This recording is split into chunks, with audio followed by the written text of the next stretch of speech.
Good morning everyone.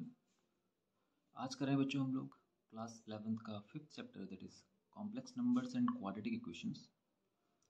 और आज हम करेंगे एक्सरसाइज 5.2 का फर्स्ट क्वेश्चन। देखिए क्या कह रहा है question. Find the modulus and argument of each of the complex numbers. इसमें मॉड्यूलस और आर्ग्यूमेंट आपसे पूछा है, तो सॉल्व करने से पहले बच्चों ये समझ लेते हैं कि ये होता क्या है, आपको तो ज़्यादा अच्छे से समझ में आएगा। देखिए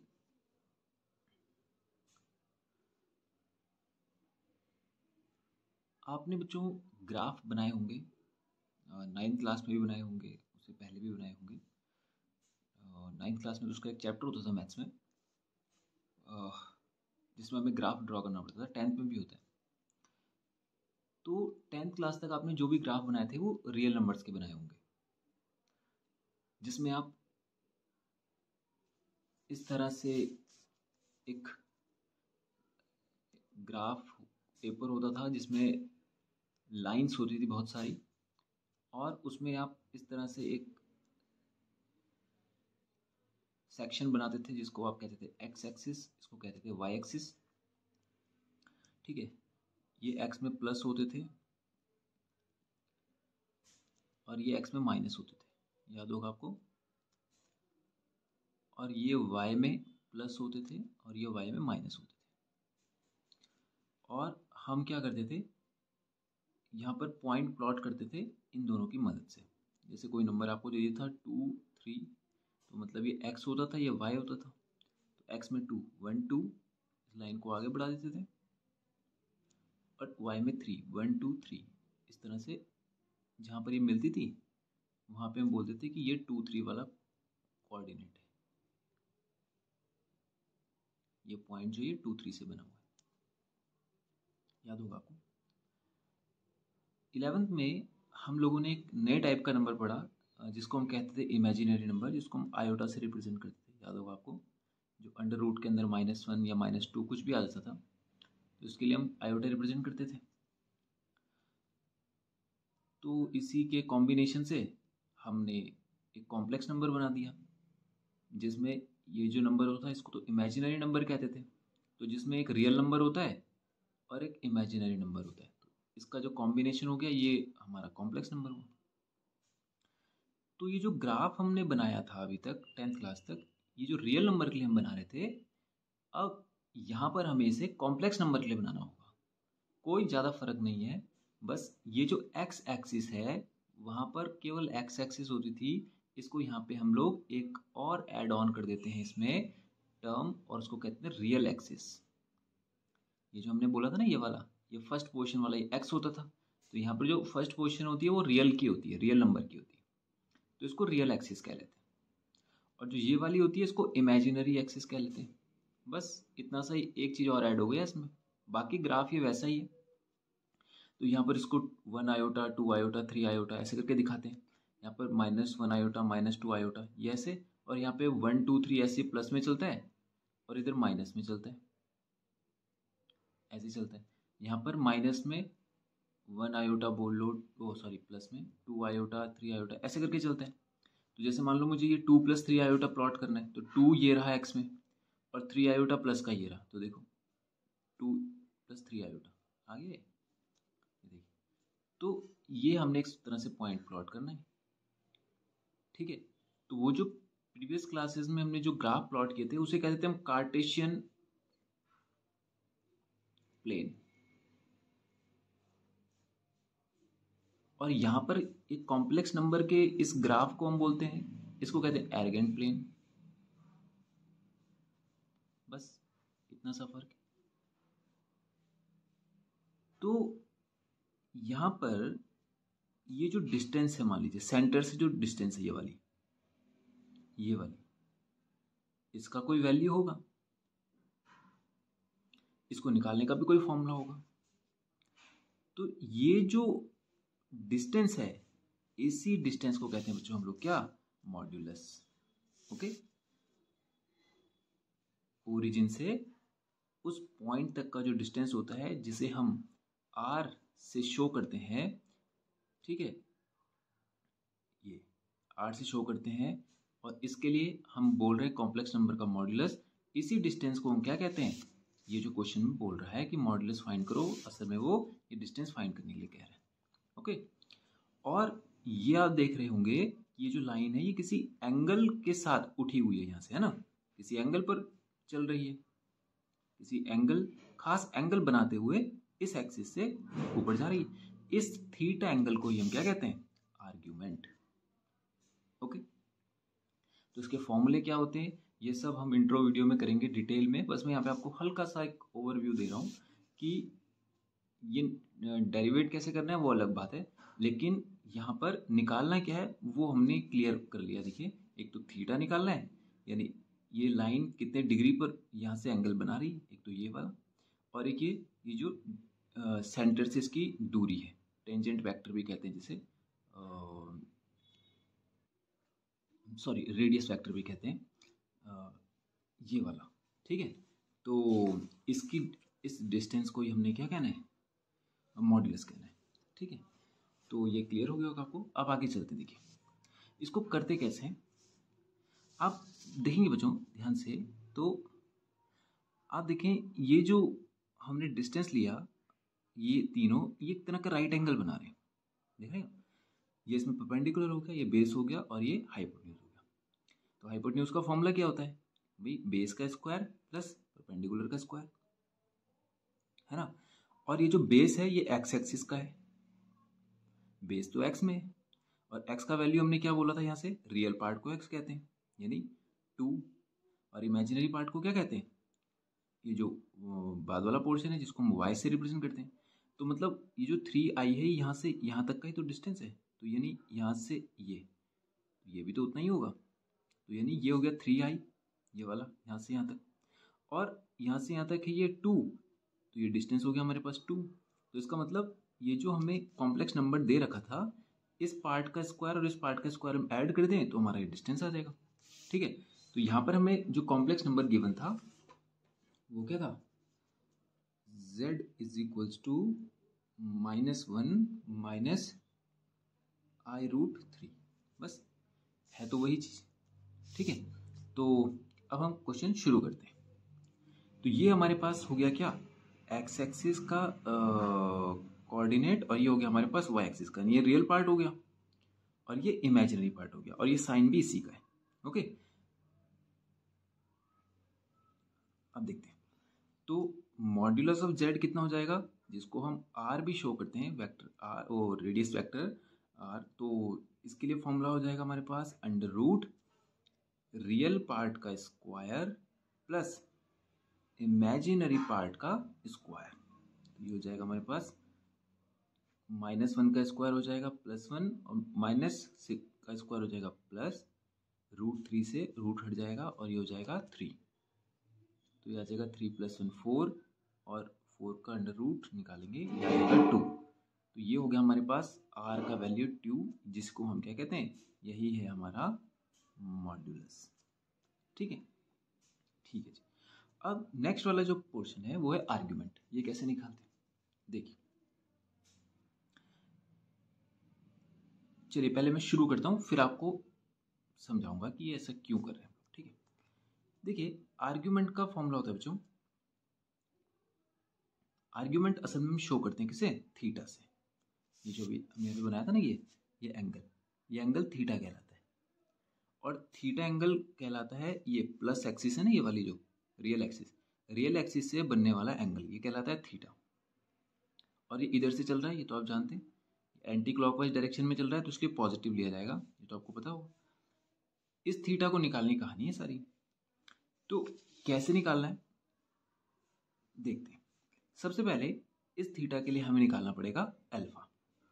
अब ये समझ लेते हैं कि ये अल्फा होता क्या है। देखिए, जब हम ये फॉर्मूला डेरिवेट कर रहे होते हैं बच्चों थीटा के लिए, तो यहाँ पे तो कोई इशू नहीं है। देखिए आप, ये सीधा का सीधा यहाँ पे सीधा चल रहा है, ये हमने थीटा लेना है, हमेशा प्लस एक्सिस से लेते हैं। लेकिन जब हम इस वाली साइड पे चलते हैं तो हमें क्या करना पड़ता है, राइट एंगल ट्रायंगल चाहिए हमें। भाई अगर हमें थीटा का वैल्यू चाहिए, जैसे मान लीजिए हमें एंगल चाहिए यहाँ पे, ये आर्ग्यूमेंट। अब हमें इस वाले पॉइंट के लिए चाहिए, यहाँ पे कोई पॉइंट है, मान लीजिए ए बी करके कोई पॉइंट है, उसके लिए मुझे थीटा चाहिए। तो थीटा ये वाला तो होगा नहीं, थीटा कौन सा बोला था अभी हमने, रियल एक्सिस से जो होता है ये वाला, तो हमें यहाँ से यहाँ तक का थीटा निकालना है। अब हम क्या करते हैं, अपनी सहूलियत के लिए यहाँ पे एक राइट एंगल ट्राइंगल बना देते हैं, और हम क्या करते हैं, इस वाले एंगल को फाइंड कर लेते हैं, और इस वाले एंगल को, ये जो पूरा ये आपको दिख रहा है 180, जिसको हम पाई भी कहते हैं, पाई से इसको माइनस कर देते हैं, फिर ये आ जाता है। जो आपको पता होगा ना, जैसे ये वाला, जैसे मान लीजिए मैं आपसे पूछूं ये वाला एंगल कितना है, तो आप 180 से ये माइनस कर दीजिए। तो अगर आपको ये पता है तो 180 से इसको माइनस कर देंगे तो ये आ जाएगा। तो हम क्या करते हैं, अब राइट एंगल ट्राइंगल के लिए डेरिवेशन होना है, राइट एंगल ट्राइंगल जो है हमारी मदद कर सकता है। तो ये वाला ट्राइंगल हम कैसे लेंगे, देखिए यहाँ पे तो हमारे ये इस वाले में हम ट्रिग्नोमेट्री लगा सकते हैं क्या, ये देखो ये वाले में ये तो राइट एंगल बन नहीं रहा है, तो हम राइट एंगल ट्राइंगल ले लेते हैं, तो यहाँ से ले लेते हैं उसको राइट। तो इसको हम मान लेते हैं कोई एंगल क्या, एल्फा, और इस एल्फा की मदद से हमारा थीटा है। तो इसीलिए सबसे पहले हम क्या करते हैं, आर्ग्यूमेंट निकालने के लिए, थीटा निकालने के लिए सबसे पहले एल्फा निकालते हैं। समझ में आ गया आपको। तो ये एल्फा क्या है, ये थीटा की हेल्प करने के लिए एक दूसरा एंगल है, ठीक है। तो थीटा निकालना है तो पहले एल्फा निकालना पड़ेगा। ओके, अब शुरू करते हैं। तो थीटा में फाइंड करना है, तो एल्फा का वैल्यू जो होता है वो होता है tan inverse y by x. अब देखिए आप यहां से भी चेक कर लीजिए। देखिए हमें फाइंड करना है क्या, ये वाला एंगल, और हमें पता है ये जो पॉइंट होंगे ये x और y से मिलकर बने होंगे, तो मतलब ये बेस और परपेंडिकुलर हमें पता होगा। यहाँ पे भाई ये तो कोई पॉइंट नहीं होगा ना, पॉइंट तो यहाँ से आया होगा, इस वाली एक्सिस से, और इस वाली एक्सिस से आया होगा। तो मतलब हमें ये डिस्टेंस पता है और ये डिस्टेंस पता है, तो ये हो गया बेस और ये हो गया परपेंडिकुलर, और हमें फाइंड करना है क्या, थीटा। तो आपको पता होगा ये वाला जो हम लगाते हैं PVP HHB से, परपेंडिकुलर और बेस का रिलेशन क्या कहलाता है हमारा, tan। तो हमें यहाँ पे अल्फा निकालना है, तो हमने tan वाले ट्रिग्नोमेट्रिक रेशियो का यूज किया, tan थीटा वाले का। तो tan थीटा क्या हो जाएगा, परपेंडिकुलर अपॉन बेस। देखो परपेंडिकुलर अपॉन बेस, और परपेंडिकुलर यहाँ पे कौन सा एक्सिस रिप्रेजेंट होता है, कौन सा एक्सिस रिप्रेजेंट करता है, वाई एक्सिस, और बेस कौन सा कर रहा है, एक्स एक्सिस। तो यहाँ पर वाई क्या था, ये -√3, -√3, इसको इसके अंदर रख देंगे, अपॉन में एक्स कितना था, -1। यहाँ पे इसको tan इनवर्स में लिखेंगे, ठीक है। तो ये कैंसिल हुआ, तो ये हो जाएगा tan इनवर्स √3, ठीक है, अल्फा का वैल्यू। अब हमें पता है अल्फा का वैल्यू tan इनवर्स √3 कहाँ पे होता है, मतलब tan का वैल्यू √3 कहाँ पे होता है। आप इस इनवर्स से बिल्कुल भी कंफ्यूजन में नहीं आएंगे, ये वही बात है कि जैसे मैं बोलूँगा कि tan थीटा का वैल्यू √3 कहाँ पे होता है, तो वैसे ही tan इनवर्स साथ में है, तो आप ऐसे ऐसे ही बोलिए कि tan थीटा का वैल्यू √3 किस जगह पर होता है, किस एंगल पर होता है, तो वो होता है किस पर, 60 डिग्री पे, ठीक है। अब आपको यहाँ पे इसको रेडियन में रिप्रेजेंट करना था, तो 60 को आपको पता है क्या बोलते हैं हम लोग, π/3। तो ये आ गया हमारा अल्फा का वैल्यू, मतलब अभी हमारे पास ये वाला वैल्यू आया, ठीक है। आप देखते हैं, तो अब अल्फा आ गया। अब कौन ये अल्फा 180 से माइनस होगा, 180 से प्लस होगा, बहुत सारी कंडीशन है यहाँ पे, 1 2 3 4 क्वाड्रेंट्स हैं। तो ये थीटा कहाँ पे काम करेगा, मतलब अल्फा जो आया है, हो सकता है ये पॉइंट यहाँ पर था, ये हमें नहीं पता, हमें थोड़ी ना पता ये पॉइंट, ये जो हमने कॉम्प्लेक्स नंबर देखा था ये कौन से इसी वाले का था, ये कैसे पता चलेगा, इसको देख के देखिए, साइन क्या है इसमें, माइनस, इसका साइन क्या है, माइनस। तो आपको पता है कोई भी जो क्वाड्रेंट होता है, वो ये जो कार्टेशियन प्लेन बोलो या आर्गेन प्लेन बोलो, इसमें जो पहला कोऑर्डिनेट होता है वो क्वाड्रेंट होता है, उसका साइन क्या होता है, ++। देखिए क्योंकि x में प्लस है, y में प्लस है। दूसरा क्या होता है, ये x है, x में माइनस है, y में प्लस है, दूसरा माइनस प्लस होता है। तीसरा होता है x में भी माइनस, y में भी माइनस, और चौथा होता है एक्स में ये प्लस से बना हुआ है और इसमें माइनस से बना हुआ है, प्लस माइनस। अब जरा ध्यान से देखिए, यहाँ पे एक्स भी माइनस का है और वाई भी माइनस का है। इसका मतलब ये कौन से क्वाड्रेंट की बात हो रही है? तीसरे क्वाड्रेंट की बात हो रही है। अब तीसरे क्वाड्रेंट में अल्फा और थीटा का रिलेशन क्या होता है? देखिए ये अभी जैसे हमने सेकंड क्वाड्रेंट के लिए बात की थी यहाँ पे कि हमें ये एंगल फाइंड करना था, तो हमने अल्फा की मदद ली। वैसे ही यहाँ पे हम क्या करते हैं, फिर से इस एंगल को क्या मान लेते हैं? अल्फा मान लेते हैं। ठीक है, अल्फा मान लेते हैं। और आपको पता है ये पूरा का पूरा क्या हो जाता है? ये पूरा का पूरा है पाई। स्ट्रेट लाइन हमेशा 180 की होती है, 180 को पाई बोल रहे हैं यहाँ पे हम लोग ना, पाई रेडियन। तो ये हो गया हमारा कितना? 180 लाइन। तो 180 में से अगर मैं क्या कर दूं, अल्फा को माइनस कर दूं, भाई ये पूरा 180 है, इसमें से इसको माइनस कर देता हूं, तो बचेगा क्या मेरा? ये वाला एंगल थीटा, है ना। तो इसका मतलब ये वाला जो क्वाड्रेंट है, इसमें थीटा का रिलेशन क्या होगा? Pi minus alpha. लेकिन देखिए दिक्कत क्या है कि हम हमेशा कहते हैं कि जब हम एंटी क्लॉकवाइज जाते हैं, घड़ी की सुई की उल्टी दिशा में, तो एंगल हमारे पॉजिटिव काउंट होते हैं। यहां तो हम इधर से चले गए, तो मतलब यहां पर जो थीटा एंगल होगा वो क्या लिया जाएगा? नेगेटिव में। ठीक है, तो असल में ये जो वैल्यू थी, बस आपको क्या करना होता है, ये जो रिजल्ट आने वाला है ये प्लस में नहीं आने वाला, किस में आने वाला है? नेगेटिव में। तुमने इसके आगे क्या लगा दिया? नेगेटिव का साइन। समझ में आ गया? अभी अपने आप को अरेंज कर लेगा। देखिए, तो इसका मतलब थर्ड क्वाड्रेंट में हमारे पास वैल्यू क्या हो गई? थीटा का वैल्यू होता है माइनस पाई माइनस अल्फा। तो हमें पता है थर्ड क्वाड्रेंट में